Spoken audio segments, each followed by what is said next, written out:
Salam saudara-saudari yang dikasihi Tuhan. Firman Tuhan pada saat ini berjudul pentingnya kita jadi serupa Yesus. The important being Christ-like. Saudara-saudari yang dikasihi Tuhan, ketika kita menjadi Kristen, menjadi serupa Yesus itu kewajiban, suatu keharusan yang tidak boleh tidak. Itu sangat penting sekali bagi kita yang mengaku diri kita Kristen. 2,6 miliar manusia sekarang ini yang mengaku diri mereka percaya kepada Yesus, wajib mereka menjadi seperti Kristus. Karena kalau tidak menjadi mirip dengan Kristus, mustahil kita memperoleh keselamatan. Karena itu pentinglah kita menjadi serupa Yesus. Di sini ada beberapa alasan penting, alasan mendasar kita wajib menjadi serupa Yesus.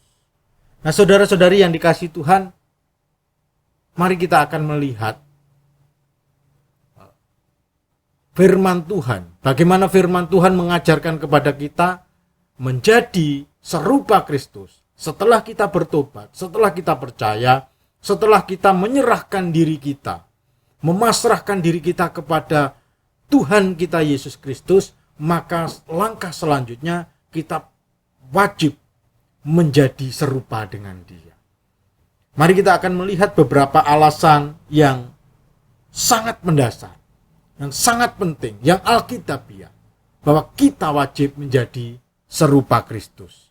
Kalau kita tidak menjadi serupa Kristus, maka kita akan menjadi serupa dengan yang lain.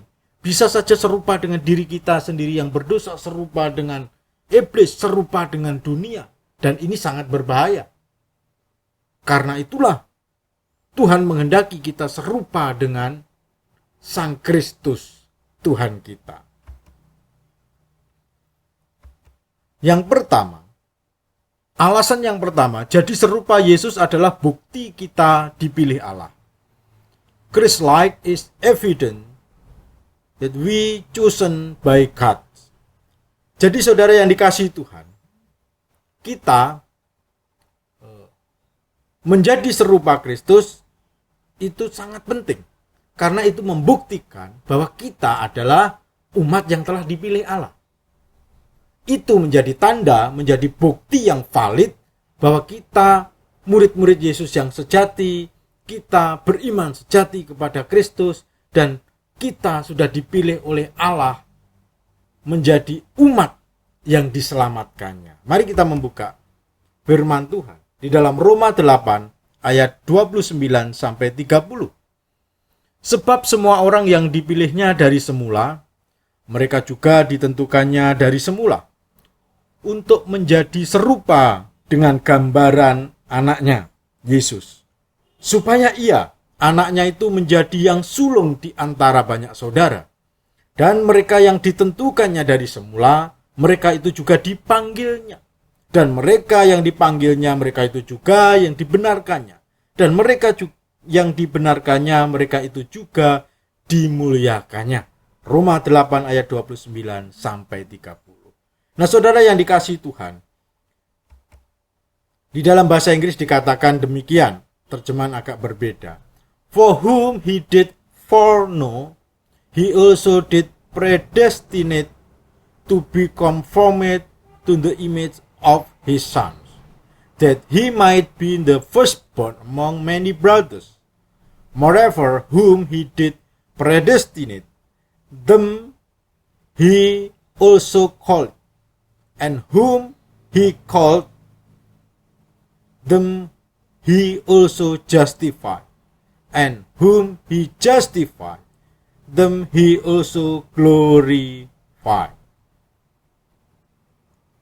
Jadi, rencana penyelamatan kekal Allah itu meliputi pemilihan sebelum dunia dijadikan. Di dalam kekekalan, Allah sudah memilih manusia di antara manusia yang berdosa itu sebagian orang. Jadi Allah yang tahu bahwa manusia yang akan diciptakannya itu nanti pasti berdosa. Dan ketika mereka berdosa, Allah memilih sebagian daripada mereka untuk mereka mendapatkan, untuk mereka beroleh keselamatan, untuk mereka dijadikan serupa dengan Kristus. Jadi pemilihan Allah itu agar kita jadi serupa Kristus. Itu sudah dari kekekalan. Kita tidak tahu pemilihan itu karena Allah yang kekal. Allah yang menentukan itu sejak dari kekekalan. Allah yang memilih kita. Namun nanti kita akan tahu bahwa kita terpilih atau tidak dengan dibuktikan jadi serupa Kristus. Nah, itu penting. Makanya jadi serupa Kristus di sini penting. Nah, setelah pemilihan agar kita jadi serupa Kristus, predestinate to be conformed to the image of his son, lalu kita dipanggil dengan panggilan umum. General calling itu. Dipanggil, semua orang manusia dipanggil. Kita termasuk kita yang percaya dipanggil untuk percaya kepada Kristus. Panggilan itu panggilan umum kepada semua manusia yang berdosa, yang pasti akan binasa, dipanggil oleh Allah. Dan mereka yang mau meresponi panggilan itu, yang percaya kepada Kristus, yang mempercayakan dirinya untuk diselamatkan oleh Kristus, mereka dibenarkannya. Dibenarkan oleh Kristus. Kristus membenarkannya melalui penggantiannya di kayu salib, menggantikan hukuman dosa manusia, yaitu kematian, melalui penyalipannya. Sehingga setiap orang yang percaya kepadanya dibenarkan, disucikan, dinyatakan benar di hadapan Allah. Sehingga kita tidak dilihat berdosa lagi oleh Allah karena Kristus sudah membenarkan. Dan setelah dibenarkan, maka kita dimuliakan di surga yang kekal, di surga yang maha indah bersama dengan Kristus Tuhan kita. Nah, itulah rencana penyelamatan Allah. Nah, pemilihan, pemanggilan, pembenaran, pemuliaan itu dikerjakan oleh Allah. Kita tidak bisa memanggil kita sendiri, membenarkan diri kita sendiri, memuliakan diri kita sendiri, memilih diri kita, tidak bisa. Allah yang mengerjakan itu. Namun nanti ada tanggung jawab bagi kita ketika kita sudah menerima pembenaran daripada Kristus Yesus itu. Jadi tanggung jawab kita ketika kita di dunia ini, ketika kita percaya kepada Kristus adalah jadi serupa Yesus. Nah, ini tanggung jawab kita. Dari proses penyelamatan yang Allah rencanakan itu, tanggung jawab kita ialah menjadi serupa Kristus dan hidup dalam kebenarannya. Sebab kita sudah dibenarkannya. Dapat dikatakan bahwa jadi serupa Yesus adalah bukti bahwa kita sudah dipilih dan diselamatkan oleh Allah. Nah, ini penting. Jadi bukti orang yang sudah dipilih dan diselamatkan oleh Allah adalah hidupnya menjadi semakin hari serupa Yesus. Semakin hari semakin mirip dengan Yesus. Semakin hari semakin sama dengan Kristus Yesus. Yang sama apanya? Ya tentu bukan fisiknya, tetapi karakter hidupnya. Yang sama apanya? Sifat-sifatnya, keteladannya, kesuciannya, dan lain sebagainya. Itulah maksud daripada pemilihan Allah dari kekal itu. Nah, saudara yang dikasihi Tuhan, berarti kalau kita tidak semakin mirip dengan Kristus, berarti kita bukan umat pilihan. Ya bukan. Menurut ayat ini jelas bukan. Karena kita dipilih oleh Allah supaya kita menjadi mirip dengan Kristus. Mau enggak kita menjadi mirip dengan Kristus? Kalau kita tidak mau, berarti kita bukan orang yang beriman sungguh-sungguh kepada Kristus. Bukan orang yang sungguh-sungguh mempercayakan hidup kita kepada Dia. Pakar Alkitab Matthew Henry menuliskan demikian, tidak seorang pun dapat mengetahui pemilihan mereka kecuali melalui keserupaan mereka dengan gambar Kristus. Karena semua orang yang terpilih dipilih untuk dikuduskan, Lalu dia mengutip 2 Tesalonika 2 ayat 13. Begini bunyinya, Allah dari mulanya telah memilih kamu untuk diselamatkan dalam roh yang menguduskan kamu dan dalam kebenaran yang kamu percayai. Jadi, untuk mengetahui bahwa kita dipilih Allah, yaitu kita dengan senang hati, dengan hati yang penuh sukacita, berproses menjadi serupa Yesus. Nah, pertanyaannya, apakah selama ini kita menjadi Kristen rindu, ingin menjadi serupa Kristus? Nah, kalau kita tidak rindu, kita tidak ingin, mungkin saja kita bukan orang pilihan. Walaupun mungkin saudara Kristen, walaupun mungkin saudara melayani, walaupun mungkin saudara ikut di gereja tertentu, tandanya bukan ikut gereja, tandanya bukan melayani, tandanya bukan menjadi Kristen, orang yang dipilih Allah, melainkan menjadi serupa dengan Kristus. Dan serupa dengan Kristus ini proses seumur hidup. Ada perjuangan menuju ke sana. Ada kerinduan diserupakan oleh Tuhan dengan Tuhan kita Yesus Kristus. Melalui firman-Nya, melalui Roh Kudus-Nya, kita semakin hari semakin diserupakan dengan Dia. Kita semakin dikuduskan, dibenarkan, disucikan hidup kita oleh firman Tuhan dan oleh Roh Kudus. Nah, karena itulah kita wajib membuktikan diri bahwa kita dipilih Allah dengan semakin serupa dengan Tuhan kita Yesus Kristus. Di dalam pengudusan, di dalam kesucian, tindakan, tingkah laku, dan lain sebagainya. Kita juga sudah dibenarkan. Tadi rencana Allah adalah melalui pemilihan untuk menjadi serupa Kristus, pemanggilan, lalu pembenaran. Nah, setelah dibenarkan, kita wajib hidup dalam kebenaran. Roma 6 ayat 18-22, saya kutipkan sebagian, dikatakan di sana, kamu telah dimerdekakan dari dosa dan menjadi hamba kebenaran. Sebab menjadi hamba kebenaran, kamu sekarang harus menyerahkan anggota-anggota tubuhmu menjadi hamba kebenaran yang membawa kamu kepada pengudusan. Sebagai kesudahannya ialah hidup yang kekal. Dimerdekakan untuk hidup dalam kebenaran, di dalam kekudusan, dan itu menghasilkan kehidupan yang kekal. Kalau kita dibenarkan, lalu kita berkubang kembali dalam dosa, berarti orang itu tidak dalam proses pengudusan. Orang itu tidak akan mendapat hidup kekal. Allah ingin setelah kita dibenarkan, kita hidup dalam kebenarannya.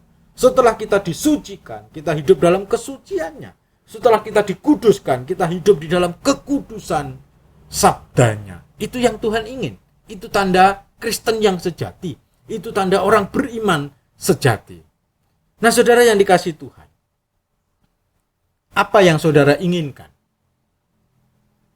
Jikalau saudara punya teman berdosa kepada saudara, lalu dia nangis-nangis minta ampun dan saudara memaafkan, mengampuninya, apa yang saudara inginkan kepada dia? Berbuat dosa lagi atau berhenti? Pasti berhenti ya. Kita tidak ingin dia berbuat salah lagi kepada kita, menyakiti hati kita lagi, mengecewakan kita. Tentu kita tidak ingin, bukan? Ya, jelas. Terlebih lagi Allah tidak ingin kita berkubang lagi dalam dosa. Allah tidak ingin kita kembali lagi di dalam ketidakbenaran, di dalam kegelapan dosa, melainkan kita hidup di dalam kebenaran, hidup di dalam kekudusan, hidup di dalam kesucian. Itu yang Tuhan kehendaki. Sehingga kita harus memakai anggota-anggota tubuh kita, mulai pikiran kita, perasaan kita, kehendak kita, tangan kita, kaki kita, mulut kita, mata kita, telinga kita, otak kita, menjadi hamba kebenaran, melakukan kebenaran, karena sudah dibenarkan. Sudah dibenarkan, kita wajib hidup dalam kebenaran. Hidup dalam kebenaran karena sudah dibenarkan oleh Kristus. Dan kita menjaga kebenaran, pembenaran itu dengan hidup dengan benar. Jadi pentingnya kita menjadi serupa Kristus, yang pertama alasannya adalah karena bukti bahwa kita telah dipilih Allah. Jadi bukti orang yang dipilih Allah adalah menjadi serupa Kristus. Yang kedua, jadi serupa Kristus itu menggenapkan rencananya. Christ-like is fulfilling God's plan. Nah, saudara yang dikasihi Tuhan, menjadi serupa Kristus itu menggenapkan rencana Allah. Menjadi serupa Kristus adalah rencana Allah sejak kekal, sebelum dunia ada. Dari kekal Allah sudah merencanakan orang-orang yang dipilihnya menjadi serupa dengan Kristus. Sehingga Kristus menjadi yang sulung, yang pertama di antara banyak saudara itu. Jadi ketika kita menjadi serupa Kristus itu menggenapkan rencana Allah yang kekal itu. Kalau saudara membaca ayat 28 daripada Roma 8 tadi, di situ ditegaskan rencana Allah juga, karena itu sangat berkaitan. Saya akan bacakan. Walaupun saya tidak tuliskan di slide ini, saya akan bacakan ayat 28. Kita tahu sekarang bahwa Allah turut bekerja dalam segala sesuatu untuk mendatangkan kebaikan bagi mereka yang mengasihi Dia, yaitu bagi mereka yang terpanggil sesuai dengan rencana Allah. Lalu ayat 29-nya, sebab semua orang yang dipilihnya dari semula, mereka juga ditentukannya dari semula untuk menjadi serupa dengan gambaran anaknya. Jadi ini berbicara tentang rencana kekal Allah. Kalau kita mau diserupakan, dengan senang hati diserupakan dengan Kristus, maka itu sesuai dengan rencana Allah yang kekal. Kalau kita tidak mau, ya berarti tidak sesuai dengan rencana Allah. Sesuai dengan rencana kita sendiri, sesuai dengan rencana iblis. Pakar Alkitab Matthew Henry menuliskan demikian mengenai hal ini. Mereka yang telah ditentukannya dari semula untuk menjadi serupa dengan Kristus. Hal ini mencakup keseluruhan pengudusan, yang mana Kristus adalah teladan dan contohnya. Jadi menggenapkan rencana Allah, menjadi seperti Kristus, itu adalah menggenapkan rencana Allah Bapa sejak dari kekal. Kita dipanggil untuk menggenapkan rencananya itu, yaitu kita menjadi serupa dengan Dia. Dan tanggung jawab kita adalah hidup dalam kebenaran, serupa dengan Dia. Nah, saudara yang dikasihi Tuhan, tahukah saudara bahwa nama Kristen pertama-tama itu muncul di kota Antiokhia di Syria. Syria itu sebelah utara daripada Israel, di dalam peta dia di atasnya. Antiokhia adalah sebuah kota di wilayah Syria di luar Israel itu. Nah, di sana murid-murid Yesus berperilaku hidupnya seperti Yesus, seperti Kristus, maka mereka dipanggil Kristianos. Dalam bahasa Yunani dipanggil Kristen. Kristen karena mirip dengan Yesus. Jikalau mereka tidak mirip dengan Yesus, maka mereka tidak panggil Kristen. Karena hidup mereka mirip dengan Kristus, maka mereka dipanggil Kristianos. Kristen. Jadi Kristen itu adalah Kristus-Kristus kecil yang mirip dengan Yesus. Nah, kalau kita menjadi Kristen yang sungguh-sungguh harusnya mirip dengan Yesus. Dengan mirip dengan Yesus kita menggenapkan rencana daripada Allah yang kekal. Nah, saudara yang dikasihi Tuhan, maukah kita menggenapkan rencananya itu? Ataukah kita tidak mau? Walaupun dulu kita pernah mengaku mau percaya kepada Kristus. Nah, di sini kita diminta tanggung jawab oleh Tuhan untuk kita menjadi serupa dengan Dia. Mirip dengan Dia semakin hari semakin hari. Semakin beribadah kita semakin mirip, semakin hari semakin serupa dengan Dia. Karena kalau tidak semakin serupa dengan Dia, maka kita berarti serupa dengan dunia ini. Dan serupa dengan dunia ini berarti kita tidak mendapatkan keselamatan. Marilah kita menjadi serupa dengan Kristus, menggenapkan rencana Allah yang kekal ini. Biarlah Kristen melekat di dalam diri kita, Kristus kecil, yang hidupnya, karakternya, pikirannya, tujuannya, kemauannya, kehendaknya, keinginannya, hatinya, pola pikirnya, karakternya, perbuatan-perbuatannya mirip dengan Tuhan kita Yesus Kristus.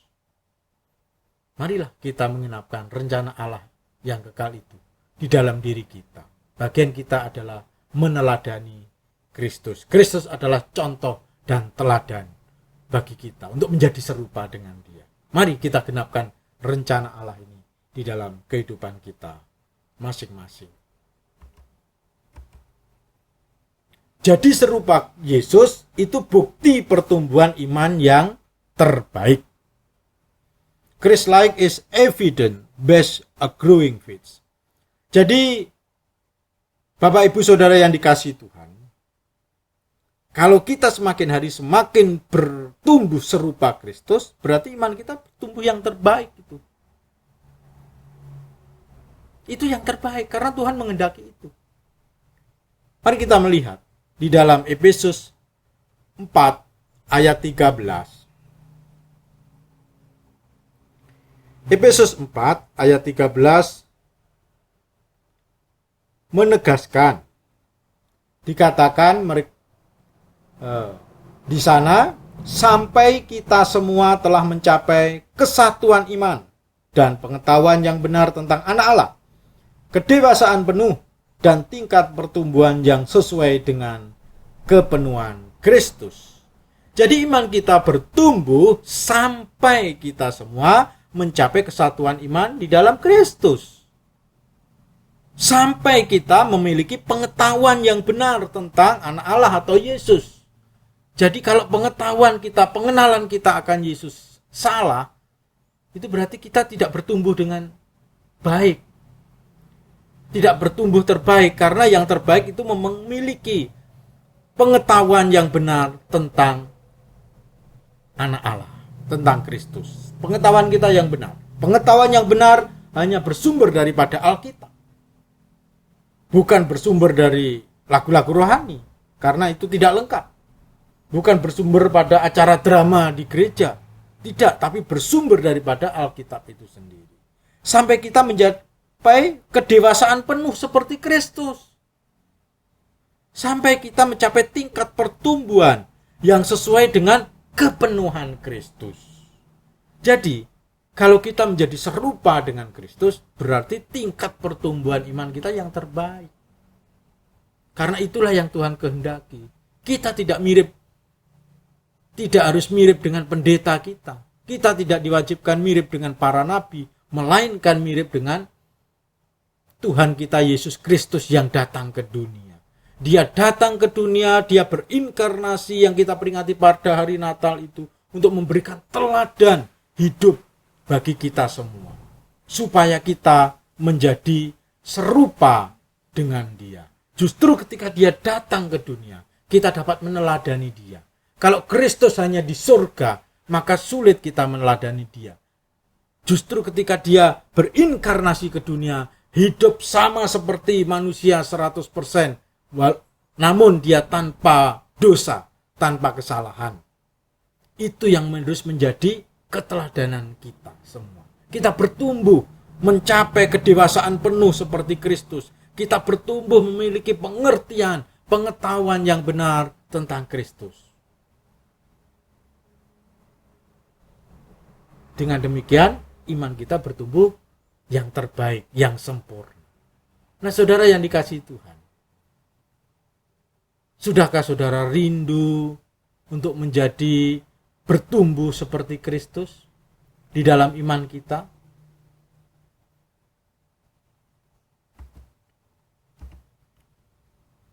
Yang keempat, serupa Yesus tujuan hidup kita.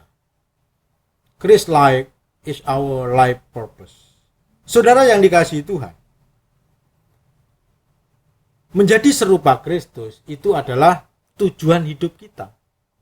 Kita tidak punya tujuan yang lain selain menjadi serupa Kristus. Jangan sampai kita malah menjadi serupa dunia.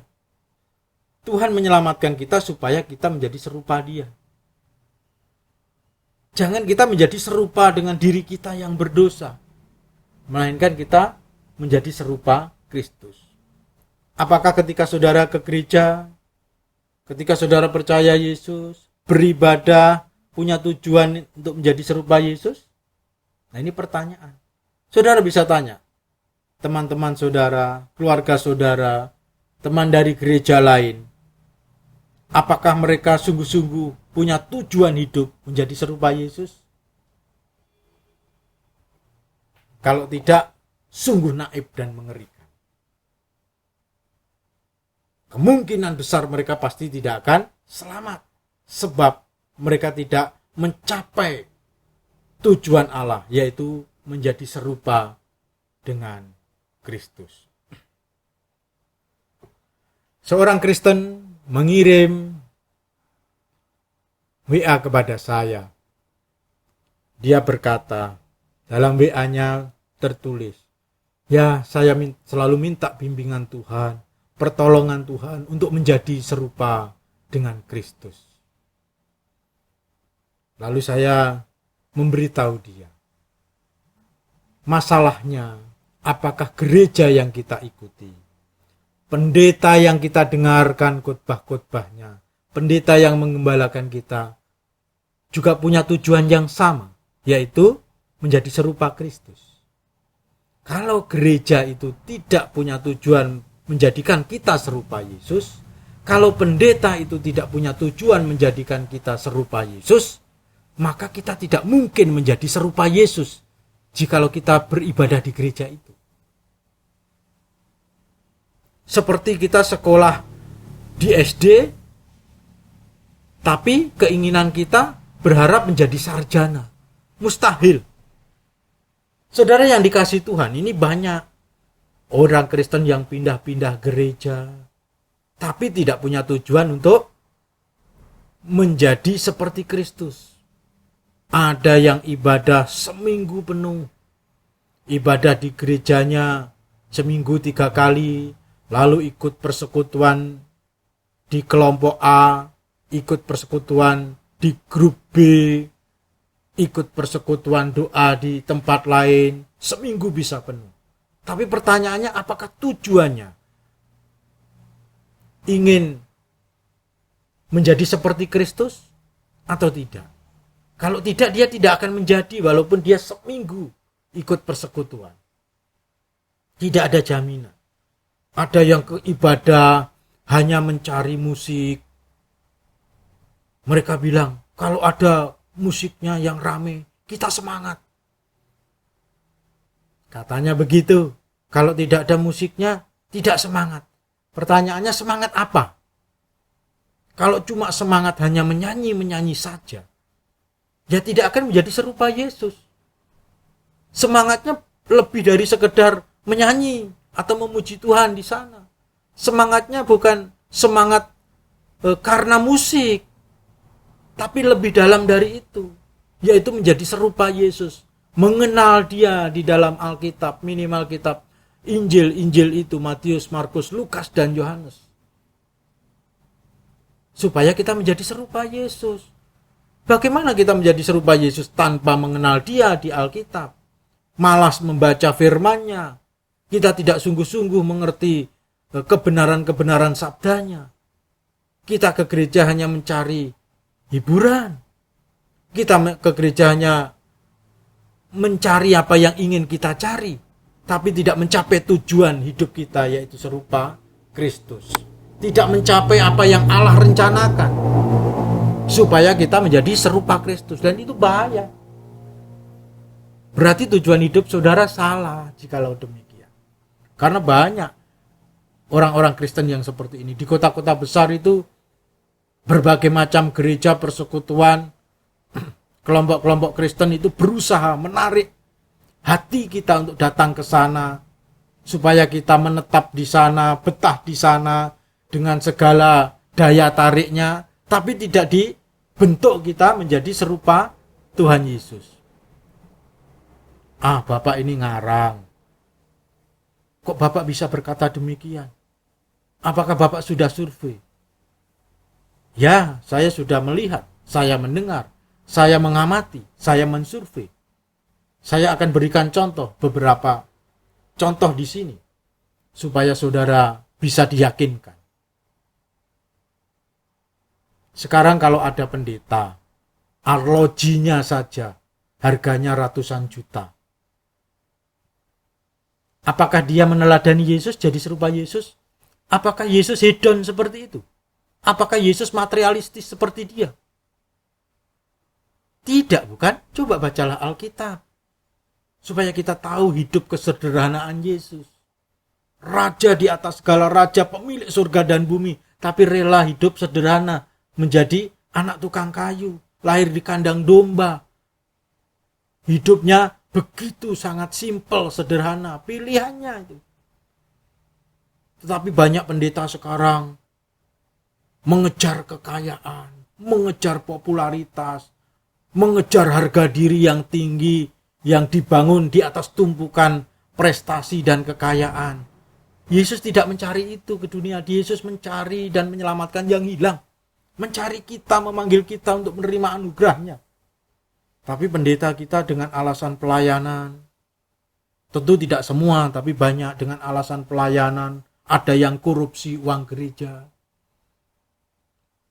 ada yang materialistis, ada yang hidupnya tidak benar. Apakah itu menjadi seperti Kristus tujuan bagi hidup mereka? Seorang agama lain bertanya kepada saya, "Loh Pak, mereka itu kan pendeta-pendeta yang mengajarkan isi Alkitab. Tapi kenapa mereka melanggar?" Ya, mereka melanggar karena mereka tidak mau mentaati. Jawabnya begitu. Manusia itu berdosa. Cenderung mereka untuk tidak mau mentaati yang tidak sesuai dengan pemikirannya. Sangat mungkin tujuan hidup mereka tidak menjadi seperti Kristus. Bisa saja menjadi seperti apa, Pak? Ya menjadi pemikiran mereka sendiri. Ya pemikiran mereka, apa yang mereka senangi, apa mereka yang anggap sukses, ukuran kesuksesan, dan mereka mengejar itu. Tidak menjadikan Kristus sebagai teladan, contoh, dan tujuan hidup mereka. Jadi kalau kita menjadi serupa Kristus, itu adalah tujuan hidup yang terbaik dan pasti memuliakan Tuhan, pasti. Tetapi ketika kita tidak mau menjadi serupa Kristus, sangat mungkin kita tidak memuliakan Allah. Hidup kita pasti salah, tidak benar, dan tidak yang terbaik. Nah, sudahkah saudara bertujuan menjadi serupa Kristus? Sudahkah berapa persenkah keserupaan kita dengan Yesus? Nah, ini saudara yang dikasihi Tuhan, kita harus belajar itu. Kita harus melihat pendeta dengan ukuran Kristus, melihat orang Kristen dengan ukuran Kristus, melihat gereja dengan ukuran Kristus. Apakah mereka punya tujuan menjadi serupa dengan Kristus? Kalau tidak, mereka sedang dalam bahaya. Kalau tidak, mereka sedang salah arah. Dan kalau tidak, berarti hidup mereka tidak benar. Dan kalau tidak benar, ya pasti tidak masuk surga. Ini pasti. Karena menjadi serupa Kristus adalah ketetapan kekal Allah ketika Allah memilih kita.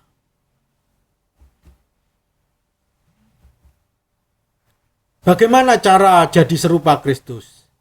The way to be Christ-like. Caranya tidak ada lain kecuali kita mengerti Alkitab. Semakin lengkap kita mengerti Alkitab, semakin kita serupa Yesus. Ya, mengerti artinya juga bukan hanya tahu secara pemikiran, tetapi juga meneladani, mentaati. Semakin kita membaca Alkitab, memahami Alkitab, kita semakin serupa semakin mungkin kita serupa Kristus. Sebaliknya kita tidak mau belajar Alkitab, kita tidak mau mengerti Alkitab lebih dalam, ke gereja hanya cari fasilitasnya yang kita lihat, kita cari komunitasnya yang banyak. Kalau sedikit males, kita suka ngumpul-ngumpul yang banyak. Tujuannya ke gereja itu. Kita mencari musik yang ramai, kita suka menyanyi-nyanyi lagu rohani, dan kita anggap itu sudah puncak daripada ibadah, padahal belum. Puncak daripada ibadah adalah kita melakukan firman. Dan salah satunya adalah kita menjadi serupa dengan Kristus. Jadi kalau kita tidak tahu Alkitab, pasti kita tidak mungkin serupa dengan Yesus. Tapi males Pak, tidak menarik Pak belajar Alkitab. Nah itulah dosa yang melingkupi kita. Berarti kita tidak mau dijadikan serupa Kristus oleh Allah. Dengan mempelajari Alkitab lebih dalam, semakin luas, semakin banyak, kita akan menjadi serupa Kristus. Sebaliknya, jikalau kita tidak rajin, tidak semakin dalam, tidak semakin lengkap, tidak semakin banyak kita mengerti Alkitab, sangat mungkin sekali kita tidak menjadi serupa Kristus. Serupa dengan dunia, iya. Serupa dengan diri kita yang berdosa ini, iya. Nah itu dalam bahaya kita. Marilah, di sini ada beberapa cara untuk supaya kita menjadi serupa Kristus. Sekali lagi saya mengingatkan gereja-gereja, pendeta-pendeta, orang-orang Kristen wajib bekerja sama dan bersaing untuk jadi serupa Kristus. Jadi kita wajib bersaing untuk menjadi serupa Kristus. Jadi gereja-gereja itu bukan menghias diri, menarik orang dengan hal-hal yang lain. Harusnya menarik orang untuk diserupakan dengan Yesus. Pendeta-pendeta juga begitu tujuannya. Dia sendiri harus menjadi serupa Yesus dan dia membentuk orang menjadi serupa Yesus. Dan orang Kristen juga begitu. Di dalam ibadah dan seluruh hidup mereka menjadi serupa Kristus. Ini yang harus menjadi kerjasama dan persaingan di dalam setiap gereja. Bukan bersaing dalam hal yang lain. Bersaing dengan kemewahan, ya jelas gereja desa pasti kalah dengan gereja kota. Bersaing dengan kekayaan, ya jelas gereja yang terpencil pasti kalah dengan gereja yang makmur. Bersaing jumlahnya jelas di daerah-daerah yang minoritas pasti sedikit jumlahnya dibanding yang daerah mayoritas Kristen. Tapi bukan itu. Di seluruh dunia dan sepanjang zaman Allah melihat apakah mereka yang percaya kepada Yesus menjadi serupa dengan Yesus. Kalau gereja mau bekerja sama, bersaing, kalau pendeta bekerja sama dan bersaing, kalau orang Kristen mau bekerja sama dan bersaing untuk menjadi serupa Kristus, maka tidak akan ada yang namanya mencuri domba. Maka tidak ada yang namanya tarik-menarik jemaat. Oh, supaya kerasan di gerejaku dan memberikan persembahan, perpuluhan untuk memperkaya gerejanya, untuk memperkaya pendetanya. Tidak ada seperti itu. Karena Kristus tidak mengajari demikian. Jadi gereja-gereja, pendeta-pendeta, orang-orang Kristen wajib bekerja sama dan bersaing. Untuk apa? Satu saja, menjadi serupa Kristus. Nah ini nanti kita kalau mau mempelajarinya jauh lebih panjang lagi. Kristus itu bagaimana hidupnya ketika di dunia itu, yang dapat kita teladani, yang dapat kita serupai. Nah itu harus kita teliti secara lebih mendetail di dalam Alkitab. 4 di atas itu saya hanya membicarakan prinsipnya. Dan bagian yang kelima ini kita akan menjelaskan juga secara garis besar saja apa yang perlu kita teladani daripada Kristus. Kasihnya,